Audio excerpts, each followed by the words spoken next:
All right, ladies and gentlemen, welcome back to the Steve Malzberg Show, where we have some breaking news on a lawsuit filed that could affect, eventually, Obamacare. It will not affect it today, and I'll explain all that here. A federal judge refusing to dismiss a lawsuit challenging the legality of Obamacare subsidies, which are distributed by the IRS to people enrolling in the system. The Department of Justice had argued for months that the lawsuit should be dismissed. It was not dismissed. However, the judge will not issue an injunction to stop the IRS from issuing those subsidies. So Obamacare theoretically will move forward, but the lawsuit will move forward as well. Joining us now for his take on that and more on the, dreaded Obamacare or the gift that keeps on giving, or how do we view it, is our friend John Fund, Newsmax contributor. Hello, sir. A pleasure. Thank you. So, what is Obamacare? It's a bunch of exchanges in which you're supposed to shop for health care. No, I know that, but I mean, you can't shop for health care. This is the worst rollout of a new product since New Coke. It just, what is it? Max Baucus, the Democratic chairman of the Finance Committee, said it was a train wreck. Yes. That's an insult to train wrecks. Trains, at least, were going before they wrecked. Right. This thing didn't even get going. So, bottom line, there's an unconstitutional problem with Obamacare that even John Roberts in the Supreme Court didn't address 2 years ago, or last year, I should say. The exchanges that are set up in the law were supposed to be state exchanges. Mm-hmm. And the subsidies are only supposed to be given through exchanges set up by each individual state. Right. The problem is the states didn't trust Obamacare, so many of them opted out. They also opted out of Medicaid once the Supreme Court allowed them. Those 36 states allowed the federal government to set up its own exchange. That's the one that's broken, that's not working. Right. Where you call the 800 number and they refer you to healthcare.gov, and you go on healthcare.gov. No, what I liked was when Obama said, or come or go there yourself. Where do you go? To the navigators who don't have any criminal background checks, who can steal all your data and rob you blind. Just drive around and look for the sign that says Obamacare Navigators. Exactly. Anyway, all right, so I interrupted. I'm sorry. The law clearly contradicts itself. The IRS basically issued a ruling saying, well, we're going to issue the subsidies to everyone, including those in the federal exchange in those 36 states. Right. So the Attorney General of Oklahoma and 15 other attorneys general from other states, along with some individuals and businesses, have said these exchanges are a violation of the law. And if you read the plain language, they clearly are. Right. Now, I know this district judge. He probably is not going to rule in favor of this lawsuit, which means it goes to the U.S. Court of Appeals for the District of Columbia. Paul Friedman, the district judge. Yeah. And he's, I would say, given his background, although I can always be wrong, he's unlikely to rule in favor of the plaintiffs. So then it goes to the U.S. District Court of Appeals for the District of Columbia, where it has a much better chance. Depends on which three-judge panel you get. I believe there is a real live chance these exchanges will be declared, the subsidies to these exchanges will be declared unconstitutional. Yeah. Then it goes to the Supreme Court. The Supreme Court will have had 2 years of looking at what Obamacare has wrought. I think there is a decent chance that John Roberts will say, well, there's some things I didn't quite contemplate, including this, that it's not working. So I think we may have another shot at this, is what the bottom line is. Yeah, no, very, very interesting. And if you get rid of the subsidies, absolutely, then you're getting rid of one of the hearts of Obamacare. Yeah. No, so this is something obviously that bears watching, and we watch it. It's going to take a while, but we will keep an eye on it. Okay, you wrote a great piece at National Review, the reality check for healthcare.gov. Today the latest, I guess, is that Verizon is now on board. They're going to fix everything. Verizon. We had a tech expert on yesterday that everybody's had on. He runs a software, computer security company, whatever, and he said he could do it. He said, look, the various plans side by side, like if you're on a Best Buy website or a Sports Authority website, you want to compare sneakers or whatever, to do that, and then to have another section or page or whatever program where you could put your income and how many your dependents and whatever, and figure out what subsidies you might be entitled to. He said, $1 million tops. We've spent $600 million plus for something that is inept and can't work. I mean, wow. Well, now, of course, they're having a tech surge. The same thing that had to be done because the war in Iraq was not going so badly. They're going to use this strategy to throw resources at healthcare.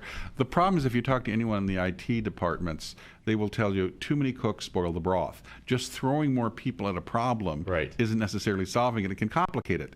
Also, now, in one respect, they probably do need more people. They have 5 million lines of code that they have to rewrite. the best tech experts I talk to say that it'll be months before this thing gets straightened out. Then we run into the problem of deadlines. On January 1st, which is barely 2 months away, every American will legally have to be required to have health insurance. Now, you have to prove that to the IRS by April 15th when you file your taxes at the latest. March 31st is the end of the enrollment deadline. Right. But it turns out that the real reality, because the IRS software is so gummed up and the reporting is so slow, you basically have to do this by February 15th.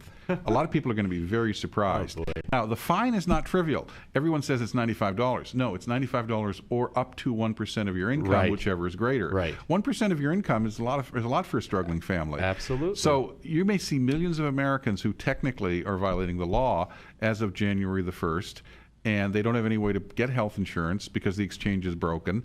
I think you're going to see a revolt that may equal what happened in 1989 when Congress passed a catastrophic health care plan. What didn't work. Seniors rose up. Remember Dan Rostenkowski, the chairman of the Ways and Means Committee, was chased down the street. Yes, famously. And Congress repealed it. Now, I don't think because Obama has so much invested in this, that's going to happen. Right. I mean, this has become the achievement, if you can call it that, of his administration. But some kind of delay, But there will be enormous pressure from Democratic senators up for election in 2014. They don't want this hanging over their head, constituents complaining because it's premium shock, it's sticker shock, people are having their coverage dropped by employers. It's a mess. So ironically, the government shutdown was all about the Republicans demanding a one-year delay in the implementation of Obamacare for individuals, since he gave them companies a delay of 1 year. And he didn't take that deal. He said, I'm not even going to consider that deal. That's why we have the government shutdown. He may rue the day that he didn't take them up on that deal because it might have been the best possible thing for him. Now, because it gets this off the table. But now, I mean, I think it'll happen. I've been reading that the White House and Jay Carney, if you parse Jay Carney's answer on delaying the the requirement to sign up for individuals, he didn't give an absolute no. Democratic senators, as you alluded to, I don't know which ones in particular, are more and more on board with the idea of delaying it. So it looks like it's inevitable because, I mean, first of all, the 500 lines that have to be rewritten. 5 million. 5 million, I'm sorry. The guy I spoke to said if you rewrite these 5 million, whatever. Code lines of code. For a program that's wrong and not working in the first place, you're just rewriting more lines and it still won't work. He says you got to do the whole thing over again. That's what he said. Well, then it is inevitable. But of course, this we laugh about it. But the sad thing is, there are people who do want to buy insurance. There are people who do have health conditions. There are people involved who are suffering, and this is not helping them.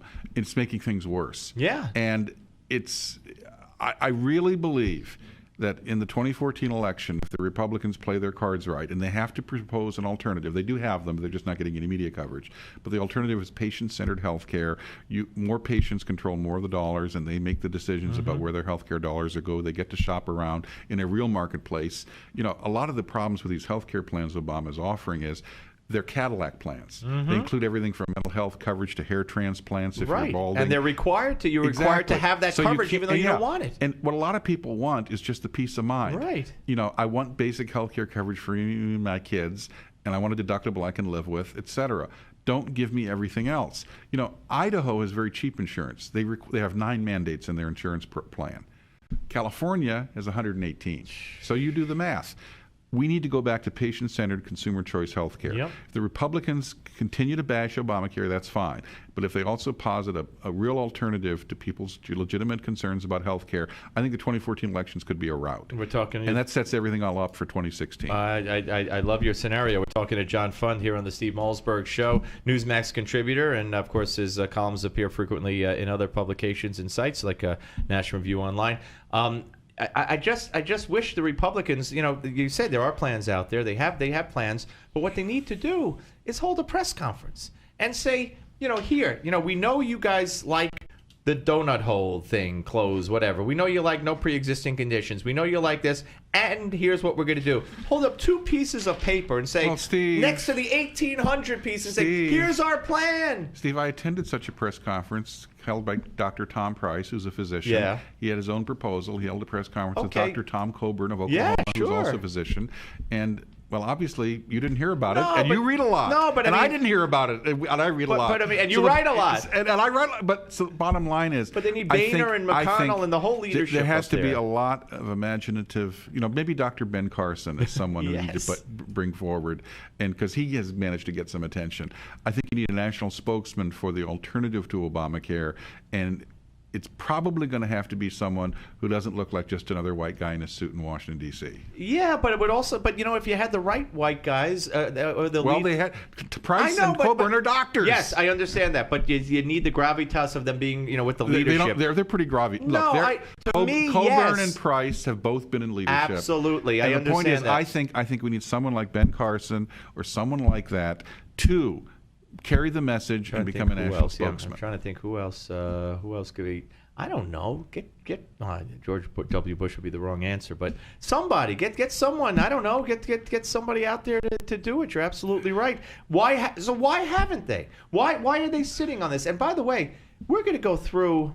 In 3 months, 4 months, we're going through this whole shutdown again. I'll make you a guess that I don't think even the Republicans imagined Obamacare was going to be as bad as this website has turned out. No. So I thought that some of them probably thought they could take cheap political shots, stir up the troops, get the base riled up, and they didn't really think Obamacare was ever really going to go away or implode. Well, it just might. So they weren't ready. Now you really have to have a plan. Because remember, if something collapses, something will fill a vacuum, and it better be your plan, or else we're going to go to single payer. And by the way, those who want single payer Canadian style, just remember the lead contractor for this website, CGI Group, is a Canadian company that was fired by the province of Ontario for incompetence in not delivering a website on time. And who does that sound familiar? And who should be fired from this government for hiring that allegedly incompetent website provider that we now paid $600 million Barack to. Obama once said responsibility begins at the very top. Yeah, right. Not for him though. The very top. Did you see yesterday? Him. That wasn't a speech. That was an infomercial. Oh my gosh! It's a good product. It's a good deal. I want the cash registers to go ka-ching, ka-ching. What? Who am I listening to here? I almost thought it should be relegated to the Home Shopping Channel. And then the woman. I'm glad she's okay. Almost faints, and she's on every talk show in the country later that day. It seemed a little staged to me, to be honest with you. Well, I just thought it was a natural reaction to someone listening to Barack Obama talk about Obamacare. They become ill. Well, seriously, if you Google it, I'm sure you've seen it over the years. Women faint at his speeches. I don't know if it's staged. I don't know what it is, but traditionally from 2008 on, someone fainted. You got water? Then he diagnoses them. She probably didn't eat enough. The next time it's, she needs some air. Give her some air. And this one, she probably didn't get enough rest. Too hot. He went into the wrong line of work. He should have Dr. gone into Obama. medicine. Absolutely. Then he could cut off legs instead of treating the diabetes, so he could get a big paycheck. Leg panels. Great to see you, sir. Real John pleasure. Fun, Thanks. ladies and gentlemen. We're coming back. 877 Newsmax, 877-639-7629 on the Steve Malzberg Show, Newsmax